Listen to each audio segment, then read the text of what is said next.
Hey caveman, Detective Gutierrez here. I'm here to talk to you about a very important topic. You might think dating violence isn't common among teenagers, but 1 in 3 teens will experience physical, sexual, or emotional abuse from someone they're in a relationship with before they become adults. First, let's talk about healthy relationships. In a healthy relationship, your partner will encourage you to achieve your goals and respects you. You should feel safe being open and honest with each other, and your boundaries should be respected. You might say, well, my partner doesn't fit any of those things you just said, but there isn't any physical abuse. Just because there isn't physical abuse doesn't make it a healthy relationship. If your partner is inconsiderate, disrespectful, or tries to control you, it's not a healthy relationship. If your partner doesn't communicate with you or tries to isolate you from friends and family, it's not a healthy relationship. Sometimes it can be hard to identify the line between being in an unhealthy relationship and being in an abusive one. Abuse is a pattern of behaviors used to have power and control over a partner. Often there's more than one type of abuse occurring. Has your partner ever pulled your hair, punched, slapped, kicked, bit, choked, smothered, or thrown things at you? Have they ever prevented you from eating or sleeping, or prevented you from contacting emergency services?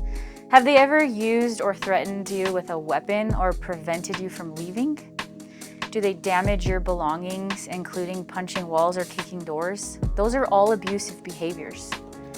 Has your partner ever called you names, insulted you, or do they criticize you? Are they jealous and possessive? Do they isolate you from friends and family? Do they try to control what you wear, who you contact, and where you go? Do they intentionally humiliate you?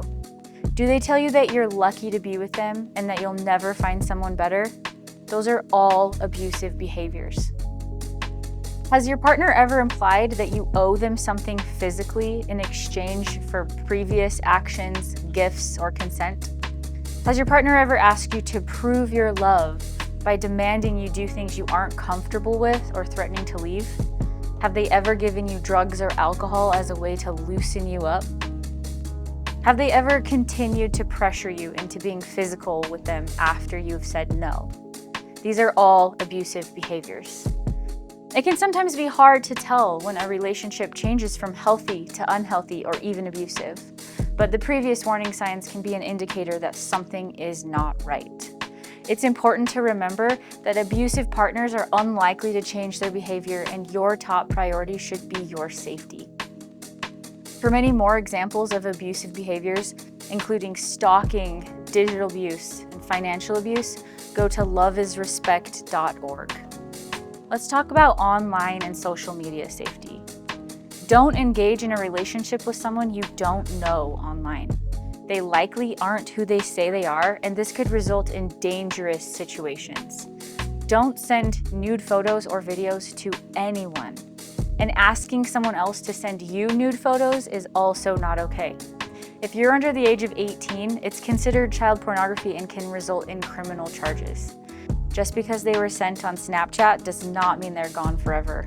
If you have been manipulated or threatened into sending nude photos or videos of yourself to someone, come talk to me and we can work out a plan. Let's talk about consent for a moment. Consent means communication every step of the way. This includes any form of touching, even holding hands. Don't just assume your partner is comfortable with your actions. It requires a clear yes. If someone seems unsure, stays silent, doesn't respond, or says maybe, they aren't saying yes and they aren't giving consent. You can ask questions like, are you comfortable and is this okay? Consent in one moment does not automatically mean consent in the next, and no one is obligated to give consent just because they have in the past. If you suspect a friend or loved one is in an abusive relationship, don't be afraid to reach out to them. Make sure they know that their safety is your concern and that you're available and want to help. Emphasize that abuse is never their fault and that they deserve a healthy and respectful relationship. There are many resources available to help you or a loved one experiencing abuse. This is where I come in. I'm always available to talk to you if you need help with an unhealthy or abusive relationship. You can also visit loveisrespect.org or text Love is, all one word, to 22522 to chat live with a trained advocate about your questions or concerns. And one more option is to report abuse through the Safe UT app. You are surrounded by people here at school who want what's best for you and will support you as you navigate what you're going through. Remember, you always have options and you deserve a healthy and respectful relationship. As always, I'm here for more than just enforcing the law. If you need help with an addiction, mental health, or really anything else, I'm here. Make today great, Capeman.